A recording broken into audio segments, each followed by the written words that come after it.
मैं रिक्वेस्ट करूंगा मोदी जी से और सरकार से, केंद्र सरकार से मैं रिक्वेस्ट करूंगा कि सर ये ऐसा नहीं, हमको आगे बढ़ना है और देश का बच्चा बच्चा मुसलमान होने के नाते मैं आपको खातरी देता हूं, मैं आपसे वादा करता हूं कि जब भी ऐसी बात आएगी और आप एक आवाज देंगे तो मुसलमान का घर का बच्चा बच्चा निकल करके सरहद पे आपको नजर आएगा और आपके कांधे से कांधा मिला के लड़ने का, ये मेरे देश की बात है, आन बान शान की बात है। जहां अब्दुल हमीद, अब्दुल कलाम जैसे लोग पैदा हुए जो लड़ने की ताकत रखते थे, हम उनके वंशज है, हम उनके मानने वाले हैं। हमारे नेता जिन्ना नहीं है, हमारे नेता अब्दुल हमीद, अब्दुल कलाम, ये हमारे नेता है।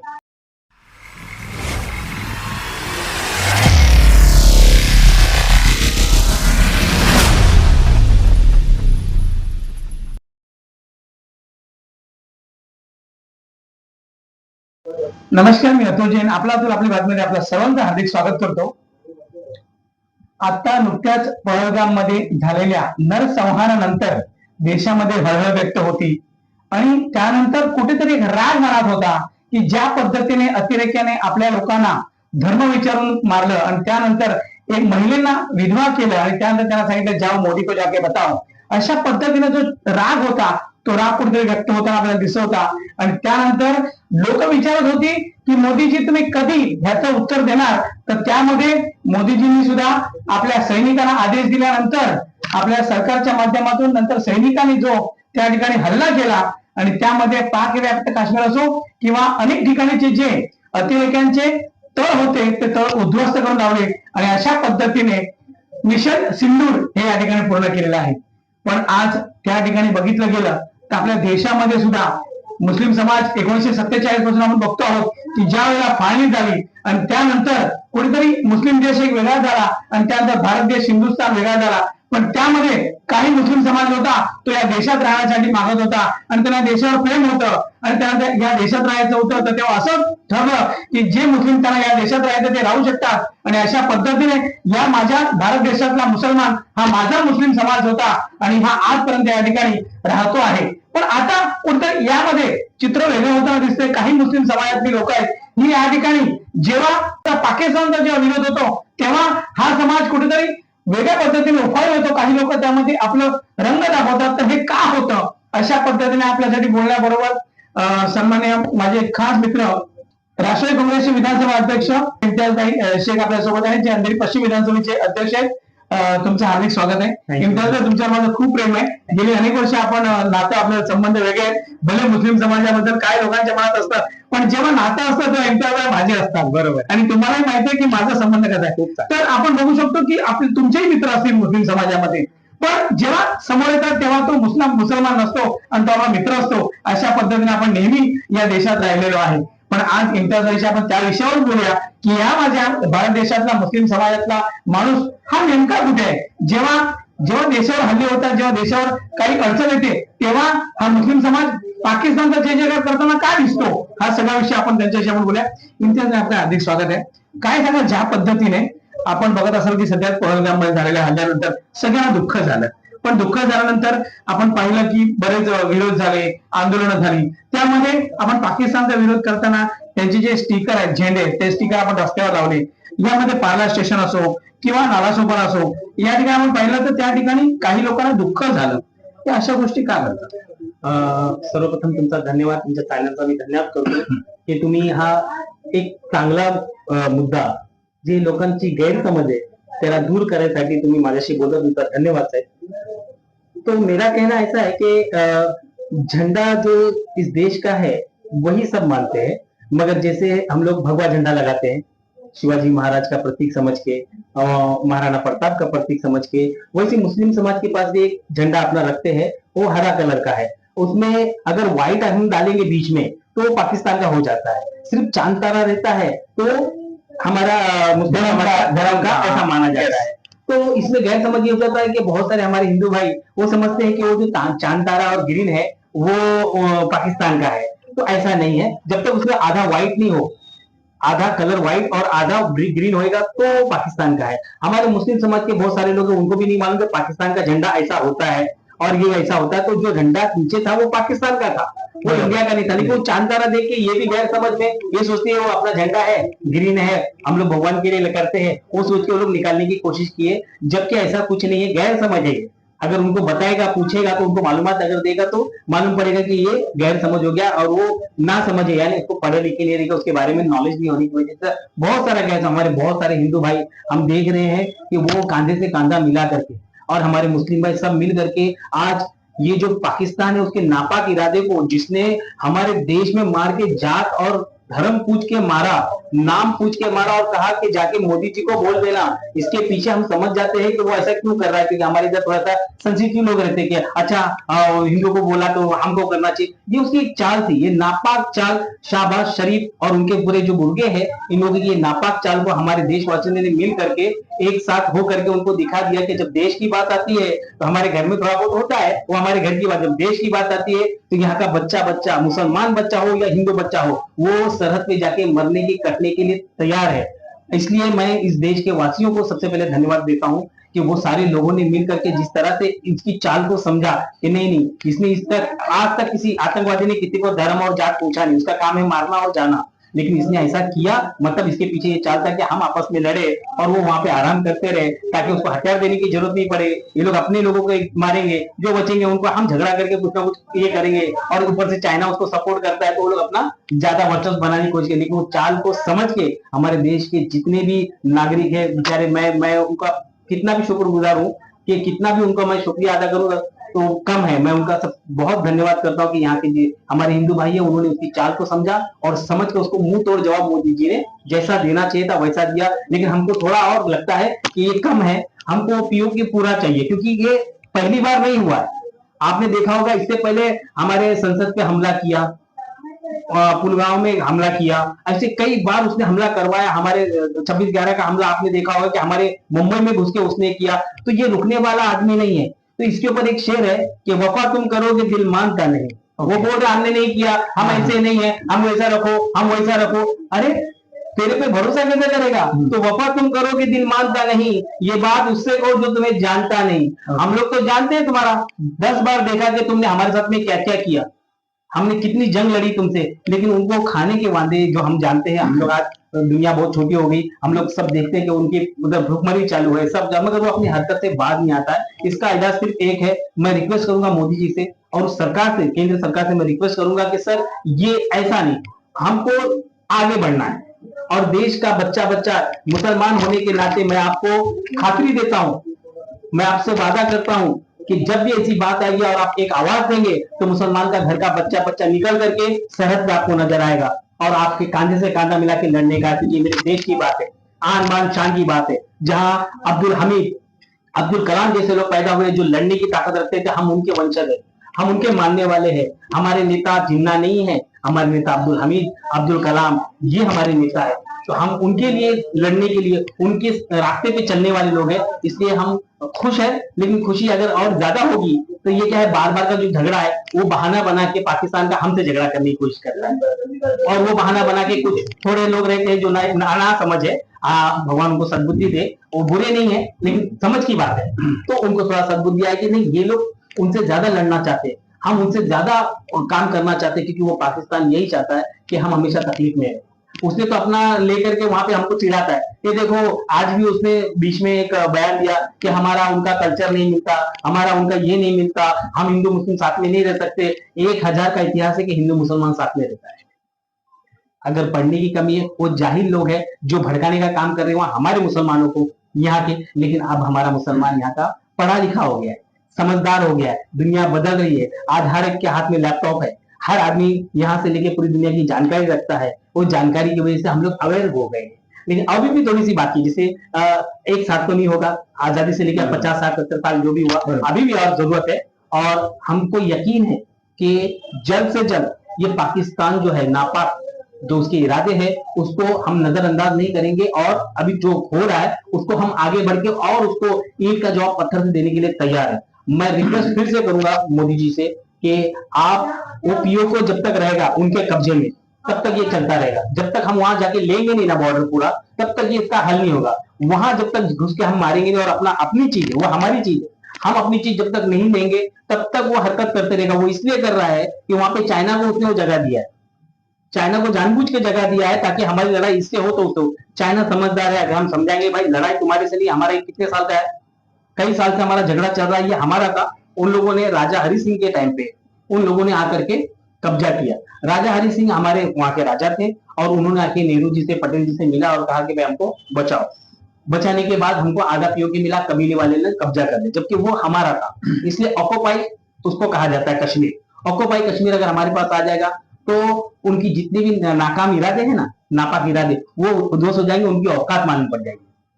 तो जिस तरह आपने कहा कि हमारे देश में भी कुछ लोग ऐसे हैं जिन्हें मिसगाइड किया जाता है, तो आप इम्तियाज भाई समझते हो इस बात को कि जिस तरह एक समझो मुस्लिम बहुल इलाका हो, उस वहां पे समझो मदरसे हो, वो वहां पे हमेशा आरोप लगे हैं कि हमेशा जैसे हमारे हिंदू धर्म में कहा जाता है कि बघा चुकीचं केलं तर देव कान कापेला, नाहीतर तुम्हाला शिक्षा होईल ना, बट ये सब बातें अपने समाज में नहीं होती।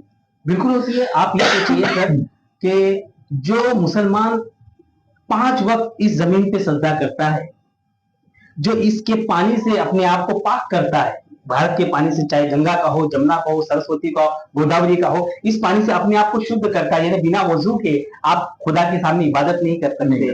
और हदीस है, हुजूर सल्लल्लाहु अलैहि वसल्लम जो हमारे प्रॉफिट मोहम्मद है, उनका ये कहना है कि आप जिस वतन में रहते हो उस वतन की मोहब्बत वो आपका आधा ईमान है। मीन्स अगर आपने नमाज नहीं पढ़ा, रोजा नहीं रखा, जीवन में कोई अच्छा काम नहीं किया, सिर्फ आपने अपने देश से मोहब्बत की, तो आपका आधा ईमान मुकम्मल है। यानी आप 50% ईमान वाले माने जाएंगे। कितनी बड़ी बात है कि अगर आपको आधा ईमान मिल गया, आपने जीवन में कोई अच्छा काम नहीं किया, बुरा नहीं किया, मगर अच्छा इबादत करना जरूरी है, रोजा रखना जरूरी है, हज करना जरूरी है, और भी जो ज़कात देना जरूरी है। अगर आपने ये सब नहीं किया है और आपने देश से मोहब्बत की, देश के ऊपर अपनी जान को निछावर किया, इसलिए शहीदों के बारे में जो मर्तबा दीन में जो दिया है, कुरान में दिया है कि शहीद जो होता है वो अल्लाह के पास, हम खुदा के पास सबसे फर्स्ट रो में रहेगा और खुदा उसको पूछता है कि आपको कैसा लगा शहीद होके। बोले जब हम शहीद हो रहे थे खुदा तेरा दीदार हो रहा था, तो हम रिक्वेस्ट करते हैं कि आपको फिर से जमीन पे भेज और फिर से हम शहीद हो। यानी शहीदों का मर्तबा इतना है जिसको खुदा दिखता है। तो हर मुसलमान इसलिए शहीद होना चाहता है अपने देश के ऊपर, इसलिए मरना चाहता है कि वो खुदा को देखना चाहता है। वो हमारे दिल का अरमान है। आपने देखा होगा कई बार ऐसा हुआ, चाहे वीर अब्दुल हमीद हो और भी जितने लोग लड़ाकू है हमारे, आज आपने देखा सोफिया कुरैशी जी, देखिए किस तरह से एक हमारी महिला, अभिमान आता है कि एक महिला, आप शरीर पे रोंगटे खड़े हो जाते हैं कि ऐसे लोग भी हमारे साथ हैं। और इसका श्रेय मैं माननीय शरद पवार जी को दूंगा कि उन्होंने वो महिलाओं का जो जत्था है उन्होंने बनाया था, और इसलिए आज उनकी याद आई मेरे को कि माननीय पवार साहब ने इस महिलाओं को जो आगे लाया डिफेंस में, और आज हम देख रहे हैं कि हमारी बहन और कितनी दिलेरी के साथ में वो पाकिस्तान से लड़ने के लिए और बाकायदा तैयारी में जाके आई और उसने लोगों को डिफेंड किया। तो हर मुसलमान ऐसा है।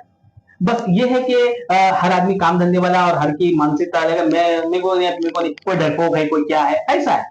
बाकी मदरसे में हो या मस्जिद में हो, वहां पे सिर्फ ये पढ़ाई दी जाती है कि देश पे मरना, शहीद होना, ये सबसे बड़ा है। जब आपको खुदा, यही बात आपने सबसे बड़ी की आज मेरे टेपर में पढ़ा है कि जिस तरह सोफिया कुरैशी जी हमारी कैप्टन कर्नल है, तो उनके पिताजी जो ताज मोहम्मद कुरैशी जी हैं वो भी हमारे कर्नल रह चुके हैं। तो उन्होंने कहा कि हम पहले भारत के वासी हैं, उसके बाद हम मुसलमान हैं, हमारी जात है। तो ये विषय आज समाज में बहुत समझने की जरूरत है। नहीं बिल्कुल है, बिल्कुल। इसकी वजह क्या होती है मालूम है क्या, कि जो हमारे कुछ कट्टरवादी होते हैं, हर जगह होते हैं, वो कट्टरवादी शायद उस तरह से उनको पढ़ा नहीं पा रहे, यस, जैसा पढ़ाना चाहिए। जैसे मैं सूफी निज़म का मानने वाला हूँ, मैं सूफी निज़म का, यानी सूफी निज़म में संत और साधुओं को मानने वाला हूँ। हाँ, तो एक हमारा ये है कि हमारे जितने बड़े बुजुर्ग जो भी है, जो अच्छा करके गए, जो महान थे हमारे, उन सबका आदर सम्मान हम लोग करते हैं, क्योंकि उन्होंने अपनी धरती पे, हमारी पावन धरती ऐसी है कि जहाँ आध्यात्म माना जाता है। पूरी दुनिया में जहाँ शांति नहीं मिलेगी, आप भारत में आ जाइए,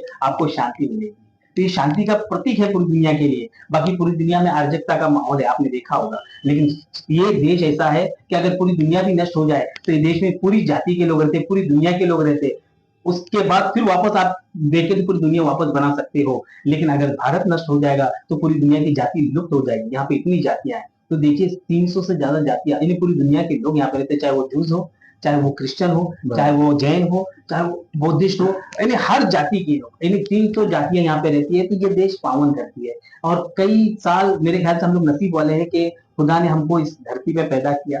और हमारी इच्छा होती है कि इस देश को कब माता हमें बुलाएगी, कब हम बॉर्डर पे जाएंगे और इसका धरती का कर्ज हमारे पे है, हमारे पे कर्ज है, हमारे बाप दादाओं पे कर्ज है। वो कर्ज उतारने का अगर हमको मिलेगा मौका, अगर हमको ऐसा चांस मिलेगा, आज हमारे बच्चे पढ़ रहे हैं, हमको डिफेंस में डाल रहे हैं, हम भी मिलिट्री की ट्रेनिंग उनको हो रही है, हम चाहते हैं कि उनको मिलिट्री में जाना चाहिए और अपने देश के हर नागरिक को अपनी देश की माता का कर्ज उतारना चाहिए। हमारे दिल में अरमान है, जब मौका मिलेगा हम अपनी माँ को ये कर्ज अदा कर देंगे। इंसान आपने बहुत बड़ी बात कही कि जिस तरह के हमें बॉर्डर पे जाना चाहिए, हर इंसान को लगता है कि देश के लिए शहीद हो जाए, लेकिन एक उसका दूसरा पहलू हम देखें तो आपको ये नहीं लगता कि शायद हमारे समाज में रह के भी हम बहुत कुछ सुधारना ला सकते हैं? बिल्कुल, ये शायद सबसे बड़ा विषय है। आपकी बात एकदम सही है। इसकी वजह क्या रहती है कि हमने बहुत साल जो जिंदगी गुजारी अपने देश में, तो ये हमारा जो एज अ मुस्लिम है, तो मुस्लिम में कैसा है कि मुस्लिम में मंगलसूत्र नहीं पहनते, यस, बराबर, साड़ी नहीं पहनते, बराबर, सिंदूर नहीं लगाते, और ये अरब देश में जो खाना है वो उबला हुआ खाना रहता है, वहाँ मसाले वाला रहता है। लेकिन क्योंकि हम लोग का दोनों मिक्स है, धर्म और कल्चर बराबर है, यहाँ मिक्स होकर हम लोग चलते हैं। और प्रॉब्लम ज्यादा कब आता है मालूम है क्या? ये सारे झगड़े का, जो कन्वर्ट हुए मुस्लिम है उनको मालूमात नहीं है ओके दीन क्या है। बराबर, अगर उनको दीन मालूम पड़ जाए, जैसे कन्वर्ट तो हो गया, मैं मुस्लिम बन गया, किसी लालच में बन गया होगा, या किसी के प्रेम में बन गया होगा, या कोई ऐसा समय आया रहेगा गुस्से में आदमी बन जाता है, लेकिन वो बनने के बाद उसने को सीखा नहीं। ओके, अगर सच्चा मुस्लिम और उसकी जो क्या बोलते हैं, उसकी जो विचारधारा है वो अलग है। तो फिर जो हिसाब से जो भारत देश का मुसलमान है और पाकिस्तान का मुसलमान है, उसमें बात ऐसे क्यों होती है कि अगर हम किसी की हत्या कर दे तो अल्लाह खुश हो जाएगा और हम जन्नत में जाएंगे, ऐसा कुछ बोलते हैं। तो ये बात भारत का मुस्लिम नहीं समझता, मगर पाकिस्तान का मुसलमान ये समझता है कि, लेकिन ये इस तरह का सिखाया गया जो विषय है वो आतंकवादी जो विषय, जब छोटे बच्चे हो तब से हमने कल भी देखा कि ये सिखाया जा रहा है। तो ये विषय को आप किस तरह लोगे? क्योंकि दो मुसलमान एक ही है मुसलमान, लेकिन उसको अलग तरीके समझाएंगे। वो उन मुसलमानों को गलत तरीके से सिखा रहे हैं, यानी कि वो बीच में भावनाओं को लाते हैं। जैसे कि देखिए कि जिहाद लागू हो जाता है कि हमारे देश पे ऐसा होने वाला है, हम लोगों को वो मारने वाले हैं, तो मारने वाले हैं तो उनको हमको मारना चाहिए। मतलब उनको झूठ बोल रहे हैं, जबकि वहां के नागरिक जानते हैं, वो लोग खुद बोलते हैं। आपको क्या बताऊं, वहां का एक मंत्री बोलता है कि हम लोग आतंकी है, पूरी दुनिया मानता आतंकी है, वहां के लोग परेशान है। हम लोग वीडियो देखते, चोरी दिन दहाड़े होती है, आदमी को मार के लेके जाते, वहां के लोग खुश नहीं है, वो भारत में आना चाहते हैं। आपको बताऊं, और जितने हीरो है उनके, वो सब इंडियन है, बराबर, चाहे वो अक्षय कुमार हो, चाहे वो शाहरुख खान हो, चाहे वो सलमान खान हो, चाहे अजय देवगन हो, वो सनी देओल हो, वो सारे लोग उनको चाहने वाले, सेलिब्रिटी सब इधर के हैं, लता जी को चाहने वाले, ये सब गाना उनका सुनने वाले, मोहम्मद रफी को चाहने वाले, किशोर को चाहने वाले, अच्छा लगता है। तो वहां की जो लोग हैं उनको लोग भ्रमित करते हैं, कुछ लोग कि ऐसा नहीं होगा तो अजाब आ जाएगा, फलाना आ जाएगा, तो वो लोग जानबूझ के इसलिए करते ताकि ये लोग, अगर सच्चाई मालूम पड़ जाएगी तो कल उनको लात मार के वो बोलेंगे हम भारत के साथ रहना चाहते हैं। अखंड भारत की बहुत जरूरत है। अगर हम चाहते हैं कि वो खत्म हो जाए और वो आतंक खत्म हो जाए, तो हमको उनको दत्तक लेना चाहिए, और दत्तक लेके उनको अपनी शिक्षा, जो हमारी शिक्षा है, आज हम मुसलमान है, हमने जो शिक्षा सीखी है, हमने जो आज भारत में बैठ करके हमने वेद हो या चारों वेद, अथर्ववेद, ऋग्वेद, सामवेद, चारों वेदों को हमने पढ़ा है, हमने महाभारत को पढ़ा, हमने रामायण को पढ़ा, हमने अध्ययन किया है, तो हमको मालूम पड़ा हमारा जो कल्चर है वो कैसा है, यहाँ क्या सिखाया जाता है, कैसे लोगों को मोटिवेट करना किया जाता है। यहाँ पे तो हमारे को सिखाया जाता है कि बाजू वाले को भी तकलीफ नहीं होना चाहिए, सही बात, पड़ोसी को भी तकलीफ नहीं होती, और बाकायदा कुरान में भी यही लिखा है कि पड़ोसी को तकलीफ नहीं होना चाहिए, वरना पड़ोसी तकलीफ है तो आपकी इबादत को मतलब नहीं। इंडिया में सबसे बड़ी बात कही आपने, तो ये हिसाब से पाकिस्तान कई सालों से एक्चुअली सही मायने में देखें तो मुसलमान बहुत मेहनती इंसान है, अपनी मेहनत करके रोजी रोटी कमा के खाने वाला इंसान है, ना कि भीख मांगने वाला है, ना कि छीनने वाला है। लेकिन अगर ये पाकिस्तान को अगर सही तरह से समझाया जाए कि यहाँ पे अगर आतंकवादी खत्म हो जाए तो पाकिस्तान सुजलाम सुफलाम हो जाएगा। देखिए, एक तरह से देखा जाए तो हमने उसी का काम किया, आतंकवादी खत्म करके। सही बात, वो खत्म नहीं कर पा रहा है, वो खुद उसे डरा हुआ है कि अगर मैं मारने जाऊंगा तो मुझे मार देगा। तो पाकिस्तान का एक जो देखा जाए, उसका फोड़ा था ना गंदा, उसको हमने सर्जिकल स्टाइल करके उसको सर्जरी कर दिया है, वो अंदर से दुआ दे रहा है वो, लेकिन क्या मजबूर है बोलने के लिए, अंदर से वहां के लोग दुआ दे रहे होंगे हमको कि इंडिया ने एक अच्छा काम किया। और भी जो टेररिस्ट है, आतंकवाद खत्म हो जाना जी, पाकिस्तान को बनाया किसने? हम मूल में जिधर जाएंगे तो हमको मालूम पड़ेगा इसके पीछे ब्रिटेन, ये लोग जो अमेरिका था, इन लोगों ने उनको जानबूझ के बनाया था कि हमसे झगड़ा करें, वरना उसका आतंकवाद खत्म हो जाए तो पाकिस्तान सेफ हो जाएगा।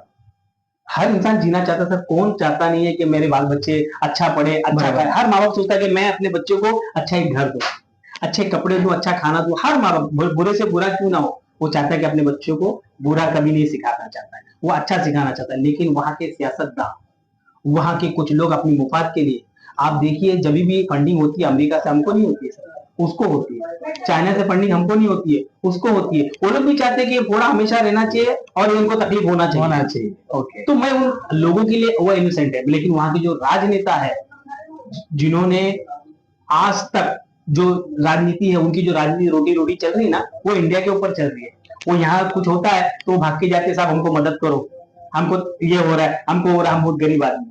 अरे गरीबी तुमने खुद लाया है। अगर हमसे दोस्ती रखते, प्यार मोहब्बत रखते, बीच में हमने देखा पंजाब का कॉरिडोर हमने खोला, वहां लोग जत्थे की जत्था जाते थे, कितने अच्छे से जाके लोग मिल जाते। लोग वहां से अजमेर शरीफ में आते, क्योंकि एशिया में सबसे बड़ी दरगाह जो मानी जाती है, मान्यता जिसकी है, वो अजमेर शरीफ है। लोग वहां से यहाँ से आते, तो वो हमारे दुश्मन, हम उनको नहीं मानते, लेकिन उन्होंने दुश्मनी का सियासत वाले बीच हो के हमारे खिलाफ उनको खड़ा किया। लेकिन वहां का, मैं जब अगर हम लोग उधर घुसेंगे तो वो लोग हमको दुआएं देंगे। वो लोग चाहते हैं कि इंडिया में आने के लिए। आपको बताऊं, उनकी दिल की बात बताता हूँ, कोई भी कैद में नहीं रहना चाहता है, आतंकियों के साथ में नहीं रहना चाहता है। हर रोज कोई ना कोई मार रहा है, यहाँ बम फूट रहा है, वहां ये हो रहा है, खाने के मामले इकोनॉमिक उनकी क्या हाल है। डॉलर 200 के ऊपर उधर का, हमारे तो 100 रुपया, उधर 200 रुपया, 100 भी नहीं, हमारा तो 80 रुपए, वहां 200 रुपया पार कर लिया। तो उन लोग की हालत क्या, आज खाने के लिए मोहताज। इसलिए लोग जानबूझ के ये कर रहे हैं ताकि लोगों का ध्यान हमारे पे। हम अमेरिका को बोले साहब हमारी मदद करो, उस देश चल जाए, वो आधा पागल है, वो उसको ही देगा। हमारे पास आते नहीं वो लोग, हमको आश्वासन देते। आपने देखा होगा इसके पहले बहुत बड़ा कारगिल युद्ध हुआ था, अमेरिका ने हमारा साथ नहीं दिया, हमको रशिया ने साथ दिया। तो हर वक्त इनको पालने वाले, बनाने वाले वो लोग है, ताकि इंडिया कभी आगे बढ़े नहीं। चाइना बढ़ गया, हमको बढ़ने दे, ये लड़ाई के चक्कर में हम आज यहीं पे। तो मैं फिर से इस सरकार से, केंद्र सरकार से, मोदी जी से मैं वापस रिक्वेस्ट करूंगा कि आप पूरा पाकिस्तान, क्योंकि तो थोड़ा पाकिस्तान को अगर आप अपने कब्जे में ले लेंगे ना, तो उनका भी उद्धार हो जाएगा।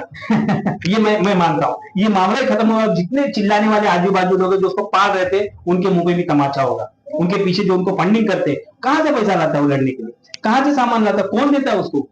वो लोग ही देते हैं। लेकिन इसको सबक सिखाना जरूरी है। जो ये लोग है ना, ये लोग चैन से बैठेंगे नहीं। मैं आपको बोलता हूँ कि ये लोग चैन से बैठने वाले नहीं है। ये लोग, वो लोग बोलेंगे कि कर कुछ, ताकि हमारी इकोनॉमी कम हो, गिरे और हम लोग गरीब रहे। और इसके पीछे चाइना का भी हाथ है, क्योंकि उसका सपोर्ट कर रहा है। इसलिए दोनों दुश्मन है हमारे पास, और दोनों दुश्मन से लड़ने के लिए जरूरी है कि इसको अपनी औकात में अपनों को रखना चाहिए। ये यहाँ का भारत का मुसलमान हर वक्त सरकार के साथ में है। और हमारी जो फौज है, वीर फौज, जिसने अच्छा सजेशन मोदी जी जो उनके ऊपर छोड़ा था, उन्होंने अच्छा सजेशन दिया। मैं उनके लिए दुआ करता हूँ कि अल्लाह ताला उनको और ताकत दे और हिम्मत दे, ताकि वो आगे जाकर के जो प्रॉब्लम है हमारी लाइफ के पूरे प्रॉब्लम, वो एक बार में सॉल्व कर दे, ताकि मामला ही खत्म हो जाए, ना रहेगी बात और ना बचेगी बात। अच्छा, मैं आखिरी सवाल आपसे लूंगा इम्तियाज भाई, कि जिस तरह आपने कुछ दिन पहले भी मांग की थी कि मोदी जी आप कुछ करो क्योंकि हमें न्याय चाहिए, तो आज हमारे देश के जो मुस्लिम समाज के लोग हैं, उनको आप स्पेशली वन लाइन क्या कहना चाहोगे कि हमें भारत देश को किस तरह अपनाना चाहिए, रहना चाहिए, और हमें किस तरह अपने विचारधारा को आगे लेके जाना चाहिए? सबसे पहले तो मैं अपने मुस्लिम भाइयों से रिक्वेस्ट करूंगा कि बहुत सारे लोग इस तरह से फेक वीडियो बना करके हमारी तरफ भेजते हैं। बहुत ज्यादा पुराने नए बांग्लादेश के, इधर के, और कुछ लोग भेजते हैं कि भाई देखो मुसलमान पे जुल्म हो रहा है, ऐसा हो रहा है, और हमारे मन को, हमारे माइंड को अपनी तरफ कंट्रोल करके हमारे देश के अंदर हमारे हाथों से हानि कराने की कोशिश करते हैं।